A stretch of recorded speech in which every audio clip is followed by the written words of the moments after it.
안녕하세요, 행복이님들. 아버지의 제사가 다가와요. 그래서 아버지를 추억하는 시간을 마련했어요.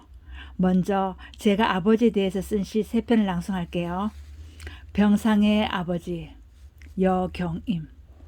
바지를 둥둥 걷어올려 굵은 장단지 보이시며 인원 전원에 젖물리시던 아버지. 이른도 새해 지나 철마다 어르고 달래시던 연녹의 푸른 들판 버려두고 뼈만 앙상한 몸으로 누워 계신다. 그 힘찬 팔뚝이며 우렁우렁한 목소리 다 어디로 가고 하루 3번 숟가락 잡는 일도 힘겨워 아 하세요 라는 말에 작아진 입 벌려 풀 같은 미음 한 숟갈 받아 물고선 미간을 찡그리며 겨우 삼키신다. 찡그린 얼굴 위로 평생 땀 흘리셨던 연녹의 푸른 들판이 아버지를 향해 일어나라 일어나라고 하지만 아버지는 눈가를 적시며 손가락만 움직일 뿐 대답이 없으시다. 소 여경임. 젖을 떼자마자 우리 집에 온 송아지. 눈망울이 슬픔에 젖어있던 그에게 새죽을 써주기 위해 시린등을 겨울바람에게 보여주며 아궁이에 불을 지폈다. 여름이면 시원한 물도 주었다. 어느덧 자라 첫날 밤에 부끄러움도 없이 어미가 된 소. 태어나 3-7일도 안 된 송아지가 죽자 흘리던 눈물. 쩡그렁 방울소리를 베어내며 흐르던 소의 눈물. 아버지는 그 눈물을 보고 술을 들이켰지. 봄 가을이면 아버지를 따라 들에 가서 일하고 해마다 새끼를 낳아 내 학비를 마련해 준 소. 가난한 시골 가시네를 대학생으로 만들어준 고마운 소. 늙어서 우리 집을 떠난 지 한참이건만 지금도 가끔 꿈을 꾸지. 가난한 시골 가시네를 대학생으로 만들어준 고마운 소. 꿈속에서도 가슴이 짠하다. 쌀, 여경임. 차르르 차르르 쌀 씻는 소리.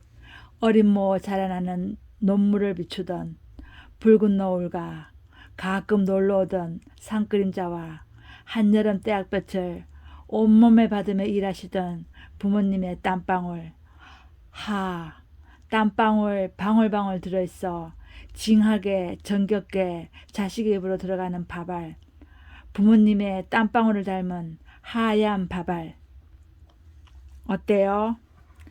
병상의 아버지는 아버지 돌아가시기 며칠 전에 병문안 다녀와서 쓴 시고요. 소는 아버지가 애지중지 하시는 소의 죽음을 기억하는 시예요. 아버지는 소를 참 사랑하셨어요.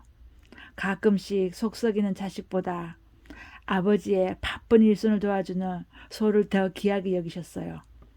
아버지가 소를 어느 정도로 아끼셨냐면 소 밥 챙기신다고 여행 한번 안 가셨어요. 남들 다 가는 제주도, 그 좋다는 제주도 한번 안 가셨어요. 자식들 집에 가는 것보다 소밥 챙기는 걸 더 중요하게 생각하셨어요. 아버지가 집을 비울 때는 친척 장례식과 할아버지 할머니 제사, 명절 때 큰댁에 가시는 게 전부였거든요. 가끔 소가 죽는 수도 있었는데 시에서처럼 소가 겨울에 죽으면 언 땅을 사부로과 곡괭이로 파서 소를 묻어주고 집으로 오셔서는 술을 마셨어요. 이런 때는 아버지가 참 쓸쓸해 보이셨어요. 우리 아버지는 1938년생이신데 사남 2녀 중 막내로 태어나셨어요. 도쿄에서 태어났어요. 할아버지가 도쿄에서 여관을 하셨거든요. 장사가 잘 되었나 봐요. 그 옛날에 온 가족이 양복 정장 입고 찍은 가족 사진도 있더라고요.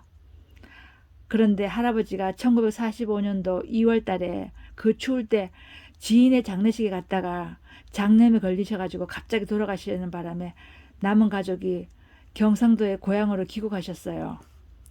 제가 어릴 때, 그러니까 초등학교 때 아버지는 술에 취하시면 난 니폰으로 가야 해, 난 니폰으로 가야 해 라고 말하시며 쓸쓸해 하시고 우셨거든요. 저는 니폰이 어딘지 몰랐어요. 근데 알고 보니 일본이었더라고요. 아버지는 일본이라는 공간을 좋아하신 게 아니라 부모님이 다 살아 계셨을 때 부모님이 젊으셨고 그리고 형제 자매들이 다 같이 집에 있었던 그 행복한 어린 시절을 무척 그리워하셨던 거예요. 나중에 알았어요. 아버지가 어린 시절을 그리워했다는 걸. 아버지는 초등학교를 다니다 중도에 그만두셨어요. 할머니가 우리 아버지 어렸을 때 중풍에 걸리셔가지고 자리에 누우셨거든요. 그래서 농사를 지으셔야 했기 때문에 아버지가 초등학교를 그만두시고 농사를 지으신 거예요. 아버지는 참 성실한 농부셨어요. 소를 아끼는 건 우리 가족 중에 최고셨는데 농사일은 손끝이 야물지 못했나 봐요. 엄마가 가끔 화를 내셨거든요. 일을 야물딱지게 못하신다고. 그래도 평생을 날마다 새벽에 일어나셔가지고 소죽을 끓이시고 그리고 마당을 쓰시고 그리고 들을 한 바퀴 둘러보고 오시고는 집에 오셔가지고 아침밥을 드셨어요. 항상 날마다 그러셨어요. 요즘 미라클 모닝 하면서 새벽 4시 반에 일어나는데 우리 아버지도 미라클 모닝을 하셨어요. 저도 학창시절에 공부 열심히 하겠다고 미라클 모닝을 한 적이 있거든요. 그런데 목표가 뭐냐면은 아버지보다 빨리 일어나자였어요. 그랬는데 아버지보다 딱 하루 먼저 일어나고 그 다음부터는 항상 아버지보다 늦게 일어났어요. 미라클 모닝이 어렵더라고요. 아버지는 평생 미라클 모닝 하시고 평생 수업밥 주시고 여행 한 번 안 가시고 성실하고 버버시도 40분이었는데 72살에 치매에 걸리셨어요. 그리고 73살에 돌아가셨거든요. 치매도 얌전한 치매예요. 기억이 사라지고 그리고 똥오줌을 못 가리시고 나머지는 뭐 욕하시는 일도 없었고 집을 나가시는 일도 없었고 그러셨어요.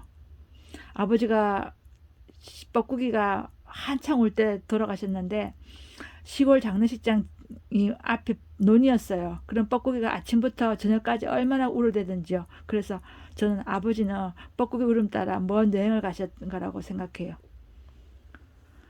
아버지가 모내기 때 들레하고 돌아오시면 아버지 발에 흙이 묻었잖아요. 그럼 저는 대야에 물을 떠다가 아버지 발을 씻겨 드리고 했거든요. 그래서 아버지 발을 씻겨 드리고 싶어요.